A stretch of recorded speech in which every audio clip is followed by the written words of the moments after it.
Hii weekend nimeona Arsenal wakicheza against Mansfield.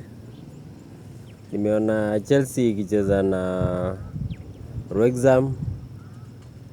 Nimeona Manchester United. Nimeona kweli? Hapana, sijaona Man U. Hao nasikia walienda mid-term. Hao nasikia wako mid-term. Nimeona Man City ikicheza na Newcastle. Nimeona timu zile kubwa kubwa nimeziona. Lakini kuna pilipili hoho moja sijaona. Kuna moja sijaona. Nasikia wako mid-term. Football sahii hawako serious sana na football juu. Nasikia wanaifanya kama side hustle. Sijui main hustle yao ni gani, lakini ukiona timu haichezi weekend